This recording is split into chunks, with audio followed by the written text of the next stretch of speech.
Most people think the economy is complicated, too big, too technical, too full of jargon to understand. But the truth is far simpler and far more dangerous. The economy is a machine, a predictable one. It runs on decisions people make every day: buying, selling, borrowing, lending, multiplied across millions of households, businesses, banks, and governments. When the machine works well, we call it growth. When it breaks, we call it a crisis. But behind every boom and collapse, every bubble and bailout, every recession and recovery, the same simple mechanics repeat. Today, we're pulling back the curtain on the real economic engine most people never see: how money flows, why debt grows, how governments stimulate, why inflation behaves like a shadow tax, and why the system keeps drifting toward bigger shocks. Welcome to MoneyLore Insider, where finance meets clarity. Clarity gives you power. At its core, the economy is a system of transactions. A transaction is simple. Someone buys, someone sells. Money moves one way. Goods or services move the other way. Multiply that by billions of interactions a day, and suddenly you have national income, company profits, wages, production, growth, and the entire financial system. The machine turns because people want things, businesses want profit, and governments want stability. Every gear: consumers, companies, jobs, credit. Interest rates moves another part of the machine. Misunderstanding begins when people think the system is unpredictable. In reality, it behaves like physics. Spend more, economy heats up. Spend less, economy cools. Borrow more, future spending increases. Borrow less, future spending collapses. And once you see the economy as a machine, every boom and crisis suddenly makes perfect sense. Every economy is powered by just three forces: short-term spending cycles, the everyday ups and downs; long-term debt cycles, the rise and collapse of borrowing; productivity growth, becoming better at doing things. Everything else, interest rates, inflation, recessions, bubbles, is the result of these three drivers interacting. Productivity grows slowly, steadily. Credit grows fast, but reverses violently. Spending reacts instantly to confidence, fear, and emotion. This mix creates the roller coaster we call economic history. And if you want to understand the entire economy, start with spending. Every dollar you spend is someone else's income. More spending, more income, more production, more jobs. Less spending, less income, less production, layoffs. This is why recessions often start with fear, not with math. When people feel uncertain, they spend less. When businesses sense danger, they stop hiring and investing. Confidence is the heartbeat that keeps the machine moving. Governments obsess over it. Markets react to it instantly, and credit magnifies it. Credit is the most misunderstood force in the economy. When you borrow, you increase your spending power today at the cost of your future spending. Credit is not income. Credit is borrowed time. A boom begins when people borrow to buy homes, cars, businesses, and investments. A bust begins when they can't afford to keep borrowing or can't repay what they already owe. Because when spending slows, incomes fall. When incomes fall, borrowers struggle. When borrowers struggle, lenders panic. Every major crisis in history, from Rome to 1929 to 2008, follows this exact pattern. Interest rates determine how expensive or cheap it is to borrow. When rates fall, borrowing becomes attractive. Spending rises, jobs grow. When rates climb, borrowing collapses, spending slows. The machine cools. Central banks use interest rates like a mechanic uses tools. Too much heat? Tighten rates. Too much slowdown? Cut rates. This is why the Federal Reserve is the most powerful financial institution in the world, not because it prints money, but because it controls the price of every loan, mortgage, business project, and government deficit. Most recessions follow a familiar path. Spending rises, borrowing increases, economy heats up. Central bank raises rates. Borrowing becomes hard. Spending falls. Recession begins. Rates are cut. Recovery starts. This cycle repeats every 5 to 10 years. It's not a sign of failure. It's the rhythm of the machine. Like seasons, like tides. But one force can disrupt this simple pattern: the long-term debt cycle. Every few generations, nations pile up so much debt that normal tools stop working. Rates hit zero. Borrowing explodes. Governments print to keep the machine alive. At first, it feels like prosperity. Then, inflation rises. Currencies lose value. Debt becomes unbearable. And finally, the system resets. Sometimes gently, sometimes violently. This happened to ancient Rome, medieval Spain, Imperial Britain, and nearly the US in 2008. Today, we are nearing the end of another long-term cycle. Credit can boost spending. Governments can stimulate. But real wealth comes from productivity, becoming better at solving problems. Nations grow rich when they innovate, educate, and build. They decline when they borrow instead of improve. Productivity grows slowly, like a tree. Debt grows fast, like a vine. When the vine strangles the tree, collapse begins. This is the hidden story behind every economic crisis in history. Most people think banks lend out deposits. They don't. Banks create new money every time they approve a loan. When you borrow $300,000 for a home, the bank doesn't move money from another account. It creates $300,000 out of nothing. Debt creates money, and when debt is repaid, that money disappears.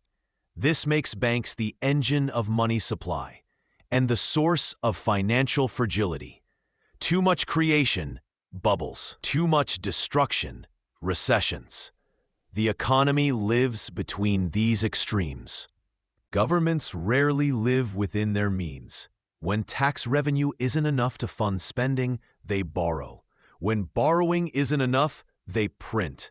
This creates a slow squeeze. Debt climbs faster than growth. Interest payments consume national budgets. Inflation quietly transfers wealth from savers to borrowers. And eventually, the currency weakens. Every empire has followed this arc. The United States is no exception. Inflation happens when money grows faster than goods. It is not an accident. It is a policy. Inflation helps governments reduce the real value of their debt. If a nation owes $1 trillion and inflation cuts the value of money in half, the debt becomes cheaper to pay back. Great for governments, terrible for workers, because wages rarely rise as fast as prices. Inflation is a transfer from the public to the state and to asset owners. It is a tax without legislation. A bubble starts when borrowing becomes too easy. Low rates, high optimism, banks eager to lend, people chase rising prices. Home values double, stocks triple, risk disappears. But debt doesn't disappear, only caution does. A bubble is not high prices. A bubble is high prices fueled by unsustainable debt. And every bubble ends the same way. Borrowers can't pay. Lenders panic. Prices collapse. Confidence evaporates. And the machine resets. Debt collapses slowly. Then all at once. At first, warning signs appear. Late payments rise. Banks tighten lending. Interest spreads widen. Then it accelerates. Defaults spike, asset prices fall, leverage unwinds. Then comes the panic, forced selling, margin calls, liquidity disappears. Not because assets changed, but because confidence did. This is the heart of every financial crisis. When panic hits, only one institution can stop it: the central bank. They lower rates to make borrowing easier. They print money to buy collapsing assets. They guarantee banks to prevent runs. They do this not because they want to, but because the alternative is systemic collapse. But each rescue increases dependence and pushes the machine closer to its long-term breaking point.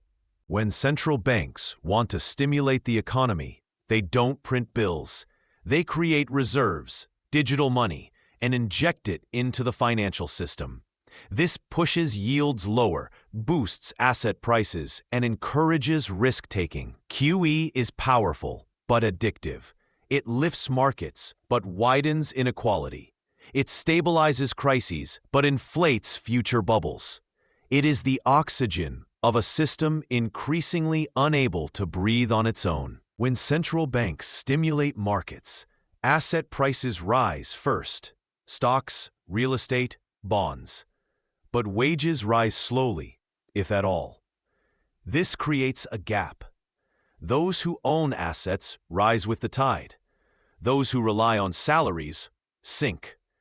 Over time, inequality becomes structural, not personal. The machine rewards ownership, not labor. And unless productivity rises faster than debt, the gap widens and tension builds. No nation is self-sufficient. Goods move across oceans. Capital moves across borders. Supply chains weave countries together. This interdependence amplifies efficiency, but multiplies fragility. When one major economy slows, the shockwaves hit all others. This is why modern crises are global, not local. A reserve currency is privileged. The world uses it for trade, savings, and safety. This allows the issuing nation to borrow more, spend more, and run deficits without immediate collapse. Rome had it, Spain had it, Britain had it. Today, the US has it. Reserve status is powerful, but temporary. The danger emerges when debt is too high, inflation rises, growth slows, politics fractures. Individually, these are manageable. Together, they threaten stability. When the machine hits its limits, governments reach for extreme tools: capital controls, currency resets, forced restructuring. This is how long-term cycles end. Every great economy eventually reaches a point where debts cannot be repaid. Currencies lose trust, and old policies stop working. At that moment, a reset occurs. Sometimes through inflation, sometimes through restructuring, sometimes through revolution, but always through change. After the reset, the machine begins again, with new rules. Crises destroy illusions, but reveal possibilities. Nations escape debt and stagnation, not through printing or borrowing, but through productivity breakthroughs. New technologies, new industries, new efficiencies. Productivity is the only force stronger than debt. Every crisis teaches the same lessons. Don't borrow too much. Don't inflate too far. Don't ignore risk. Don't assume prosperity is permanent. Yet every generation forgets, because in good times, warnings sound paranoid, and in bad times, it's already too late. The machine punishes complacency. We are living through the end of a long-term cycle, just like previous generations did. Debt is high. Growth is slowing. Currencies are weakening. Technology is accelerating, and the machine is preparing to reset. What comes next isn't collapse. It's transformation. New industries, new currencies, new policies will emerge. The question is not whether the system will change. It's who will understand it early enough to adapt. The economy isn't random, it isn't chaotic, and it isn't impossible to understand. It is a machine operating on simple rules, rules anyone can learn. Money flows, debt rises, cycles turn, policies react, history rhymes. If you understand these mechanics, you can navigate any crisis and any opportunity. Because the machine doesn't determine your destiny, your understanding does. The real economic machine isn't complicated. It's just hidden behind jargon. But once you understand how the gears turn, how debt grows, how money flows, how cycles repeat, you gain an advantage most people never will. If you want to understand the next crisis, prepare for the next opportunity, and see what others miss, subscribe to MoneyLore Insider, where clarity is power, and power shapes your financial future.